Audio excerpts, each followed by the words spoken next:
Before I start this video, I'd like to take this time to thank Luke Doherty for requesting this video.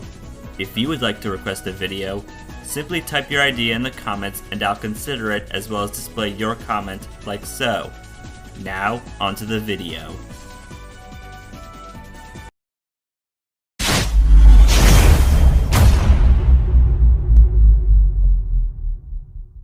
Many decades ago, there was a novella by Antoine de Saint-Exupéry, hope I didn't mess that up, called The Little Prince, and it was such a classic that adaptations of it have been made, including an animated movie that was released in the middle of the 2010 decade.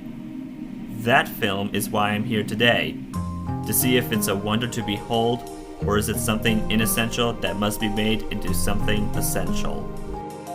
Before going from one world to another, whether it's for real or just imaginary, I must give you a spoiler alert so that you are prepared for the journey. If I follow my plan well and can see the stars like a hawk, the review can begin no problem. Hey, I'm Owen the Fictionboy, and here's my review on The Little Prince 2016. Following some narration from the aviator about his drawing he showed to grown-ups as a kid and wanting to share his story with someone but hadn't yet because he thinks the world is too grown up, we see a mother and her daughter, neither of whom have names, preparing for Worth Academy. When it was the daughter's turn to be interviewed, she was asked a question that wasn't the one she was prepared for, but ended up embarrassing herself by answering the question she thought she'd be asked and hurting herself. As summer vacation began, the mother and daughter moved into a new home, which is by the strange house where the aviator lives, and the mother had created a life plan for the daughter so she'll be ready to enroll for Worth Academy while her mom is busy with work. Not long after the mom left though, the aviator accidentally caused damage to the daughter's house because of the propeller that fell off his aeroplane. A cop confronted the aviator, and the aviator apologized as well as gave the daughter a jar of pennies. The mom questioned what happened, yet everything was taken care of, but the aviator sent the girl something via a paper airplane. What was it? Why, it was the first chapter of the story of The Little Prince.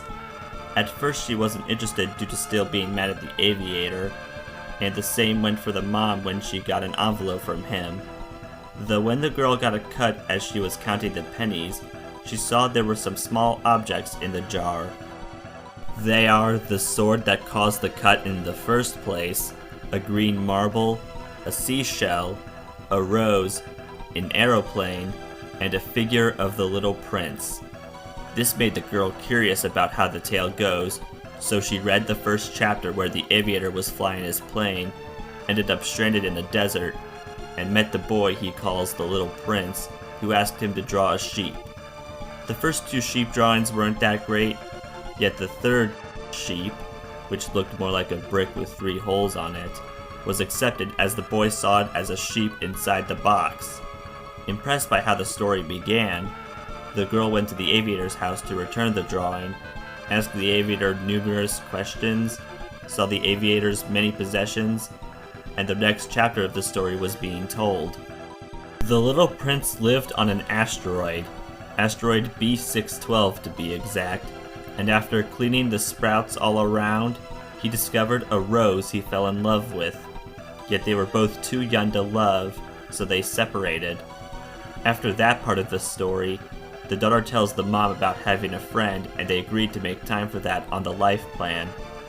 As we return to the story, the Little Prince met some adults from the other asteroids: the king, the conceited man, and the businessman.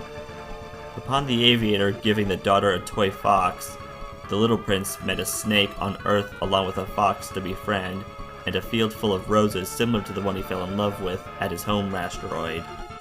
However, after the aviator told the daughter he'd be leaving once he got his plane working, he tried to get the girl free pancakes at a restaurant 2 weeks before her real birthday, but his bad driving got them in trouble, and the daughter fibbed about her birthday, which made things worse as the mom got angry about the girl lying. So to ensure she follows the life plan to a T, The mom discarded the story along with the toy fox, yet the daughter read another chapter of the story where the aviator and little prince looked at stars in the night and found a well, and she made one more visit to the aviator. At first, he regretted meeting her in the first place, though he did tell how the story ended. And unfortunately, it's not a happy ending, since he said goodbye to the little prince who went to return to his rose, but the aviator wasn't sure if the little prince ever made it to the rose. Upset by the cliffhanger, to put it lightly, she tries to forget the story and put more focus into studying. On the final day of summer vacation, the aviator was unwell as he was being taken to the hospital, making the girl want to set things right by taking off in the aeroplane, with the toy fox becoming sentient, to find the little prince. She found him as an adult janitor named Mr. Prince, who at first was going to let the teacher recondition her, but saved her upon regaining his memories, escaped the businessman, freed the stars from captivity, and was able to save the rose thanks to the sunset right when all hope seemed lost. The prince was young again. The daughter and mother visit the aviator at the hospital the next morning to apologize along with give him the story put together in a book. The girl resumed her studies for Worth Academy. She and her mother stargaze with us hearing the little prince and aviator laughing, and there's a short mid-credit scene of the girl doing what the aviator did during his narration from the beginning of the film. This movie is pretty good. I appreciate the stop-motion work. The tale of the little prince is sweet. The voice acting is solid. The use of foreshadowing the fox coming to life was done well. The message of how forgetting is the real fear, not growing up. And I admire how for this flick, instead of displaying the credits normally, as in you usually read from top to bottom, instead you read from bottom to top. Like how in manga books, you read right to left as opposed to the ordinary left to right. Any flaws? Aside from being treated dirty by being removed from Netflix, the CGI was alright, but controversy warning, the Nutjob had better CGI, which came a few years prior. I'm not a big fan of the drama between the daughter and mother. The final act seemed too dark for an otherwise lighthearted kids movie, and the aviator joking about forgetting the daughter wasn't funny, since he could have given me and her a heart attack.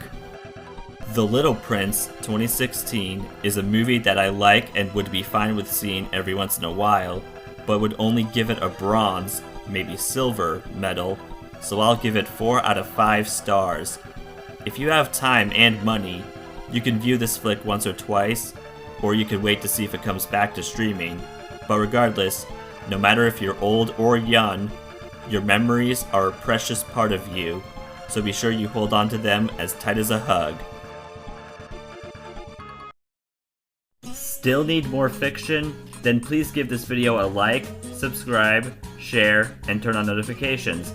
Also comment below and follow me on Instagram for teasers and thumbnail previews of videos to come in the future. Thanks for watching, see you again soon, and good night-o!